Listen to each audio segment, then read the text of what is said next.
निर्माण खंड के अधिशासी अभियंता से जनता का जो सवाल है, उस सवाल के जवाब में अभी संतुष्ट नहीं हो पा रही है जनता कि आखिर एक साल में 1 किलोमीटर तक का नाला निर्माण न होने का वजह व कारण क्या रहा। तब की सूत्र ये बता रहे हैं कि नाले पे पेमेंट होने के बाद भी नाला का निर्माण आज भी निर्माणाधीन अधूरा है। जी, हम उस नाले की बात कर रहे हैं जो एनसीसी तिराहा से लेकर आपका वहाँ पे कटहल नाला की तरफ जो नाला निर्माण की बात हो रही है। तो विभाग से जनता का जो सवाल है, सवाल ये है कि एक साल में 1 किलोमीटर तक का नाला निर्माण न होने का वजह क्या है।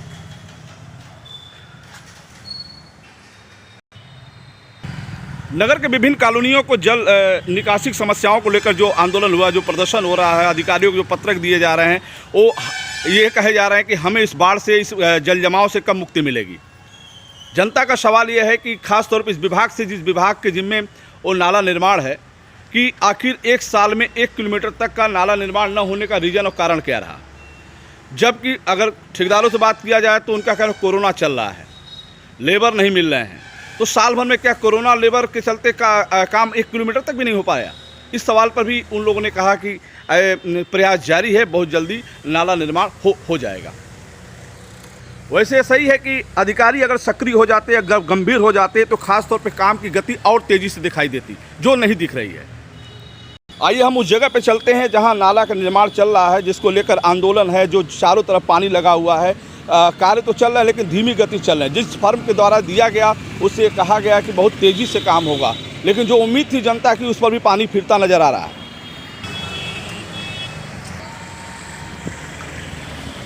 दोस्तों, ये बरसात का पानी नहीं बल्कि नाले का जो ओवरफ्लो होकर पानी जो इस पार से इस पार भेजा जा रहा है। देखिए सड़कों पे जो पानी लगा है, गंदा पानी लगा हुआ है।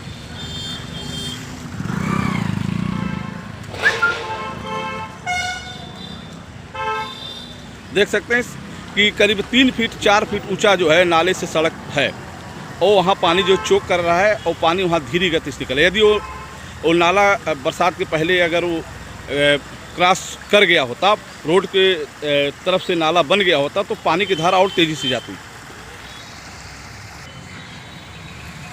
पुराना नाला है, ये पुराना नाला है पूरी तरह से। अभी देखिए थोड़ा सा खाली है, लेकिन ओवरफ्लो होकर सड़क के और पुलिस लाइन के ग्राउंड में पानी लग रहा था।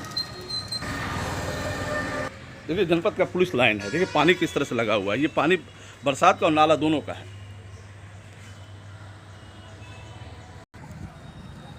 देखिए पुलिस लाइन का ये दृश्य है।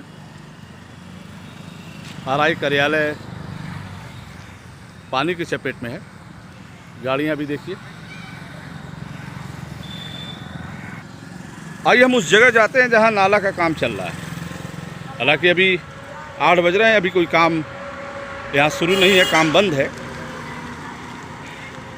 कुछ लोगों ने जब इसका टेंडर हुआ, जब ये हुआ कि कौन ठेकेदार इसको काम कराएगा, जब छात्र शक्ति का नाम आया तो लोगों में बड़ी उत्साह आई कि चलो छात्र शक्ति बहुत तेज़ी से काम करेगा, बहुत अच्छा काम करेगा। तो लोगों में लगा कि जो अन्य ठेकेदार जो साल भर में नाला तैयार करते हैं, छात्र शक्ति एक ऐसा ग्रुप है जो करीब समय अनुसार जो है समय काम को पूरा कर देगा। लेकिन क्या दिक्कत आई, क्या समस्या आई, ये तो वो बताएंगे, कार्यदायी संस्था बताएगी, ठेकेदार बताएंगे। तो जनता का भी जो सवाल है कि आखिर बरसात के पहले नाला का निर्माण क्यों नहीं हो पाया। तो हमने भी एक सवाल किया था, लेकिन उन्होंने बताया कि कोरोना चल रहा है, लेबर नहीं मिल रहे हैं, इसलिए काम नहीं हो पा रहा। फिर कोरोना काल ख़त्म हुआ तो उस समय भी समय मिला, करीब हम जुलाई से अप्रैल के बाद से बात करें तो अप्रैल के बाद से भी जो तेज़ी आनी चाहिए काम में, वो नहीं आ पाई। अभी ये एनसीसी तिराहा से पुलिस लाइन तक का जो नाला आप देख रहे हैं वो यहाँ आया, फिर उसके बाद एसपी आवास से सीएमओ आवास तक नाले का निर्माण केवल इस संस्था ने किया। उसके बाद जो है जो भी काम है वो भी बीच बीच में अधूरा पड़ा हुआ है, वो भी निर्माणाधीन पड़ा हुआ है, काम पूरी तरह से कंप्लीट नहीं है। तो सवाल ये है कि आखिर ये कब नाला निर्माण पूरा होगा और लोगों को इस समस्या से निजात मिलेगी, जो खास तौर पे टैगोर नगर, श्री राम विहार कॉलोनी, श्री राम तीखमपुर, आनंद नगर, आवास विकास, तमाम जो कॉलोनी हैं जो आज भी जल भराव की समस्याओं से एकदम ग्रसित हैं, तो उन लोगों को, खास तौर पे उन आबादी वाले लोगों को इस समस्या से कब निजात मिलेगी। तो आप देख सकते हैं कि अभी एक सुबह मॉर्निंग के समय में ये चर्चा हुई, खास तौर पे 10-12 लोग चर्चा थे कि छात्र शक्ति को बहुत तेज़ी से काम करना चाहिए था। दिन रात लेबर लगा के, मजदूर लगा के, सिस्टम लगा के, जिस तरह से उन लोगों ने जो देखा है, जो पहले बसपा की सरकार में, सपा की सरकार में जिस तरह से काम होते थे, उस तरह से योगी सरकार में काम न होना भी एक सबसे बड़ी समस्या बनी हुई है। तो एक सवाल आया सुबह के वक्त पे कि लोगों ने कहा कि पहले जो समाजवादी पार्टी में और ख़ास तौर पे बहुजन समाज पार्टी में छात्र शक्ति जो लाइट लगा के रात भर का जो काम करती थी, उससे लगता था विकास बहुत अच्छा हो रहा। लेकिन इधर जो नाले का बात आया, तो जब ये पता चला लोगों को नहीं, देवरिया के संस्था को ठेका न देके अब बलिया के छात्र शक्ति को दिया गया। उस समय तत्कालीन जिला अधिकारी श्री प्रताप शाही थे, मुख्य विकास अधिकारी बीपी जैन थे। इन लोगों के प्रयास से एक योजना बनी, खासतौर पर मंत्री विधायक के प्रयास से एक योजना बनी, इस नाले का निर्माण कराया जाए ताकि जो समस्या आ रही है उस समस्या से लोगों को निजात मिले। तो जो तेज़ी होना चाहिए वो नहीं हुआ, तो काम आज भी अधूरा पड़ा हुआ है। तो पब्लिक क्या करे, किससे बात करे?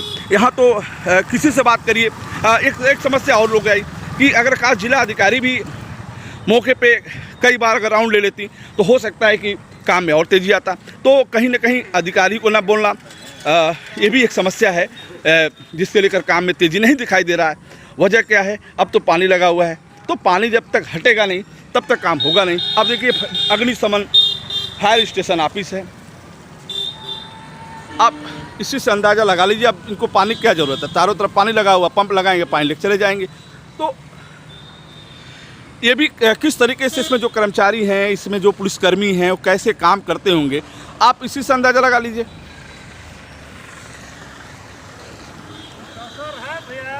भैया हम तो अपना काम कर रहे हैं, बाकी कौन क्या करे?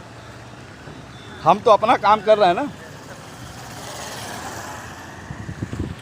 ये सामने स्टेडियम आप देख रहे हैं, ये सामने स्टेडियम का आप जो दृश्य देख रहा है, तो इस स्टेडियम में पानी लगा हुआ, इसको लेकर भी चक्का जाम हुआ टीडी कॉलेज चौराहे पर। ये जो नाला ओवरफ्लो है, ये स्टेडियम की बाउंड्री वाल है, इसको लेकर पानी उधर क्रॉस कर रहा है। अब देखिए, सड़कें पूरी तरह से ख़राब होती जा रही हैं। किस तरीके से लोग चल रहे हैं, किस तरीके से लोग आ रहे हैं, तो आप इससे भी अंदाज़ा लगा सकते हैं जिस रोड पर हैं। अब जो सामने मंत्री आवास है, ये हम आनंद नगर, टैगोर नगर के रास्ते पे हैं। और सामने आप जो देख रहे हैं मंत्री आवास है, जहाँ योगी सरकार के उपेंद्र तिवारी जो मंत्री हैं उनका आवास है, उनके भी चारों तरफ पानी लगा हुआ है। तो समस्या देखिए, सड़कें खराब होती जा रही हैं, काम तो बंद है। अब सामने जेल है, जिला कारागार मार्ग, वहाँ तक तो काम हो गया, लेकिन सबसे बड़ी समस्या है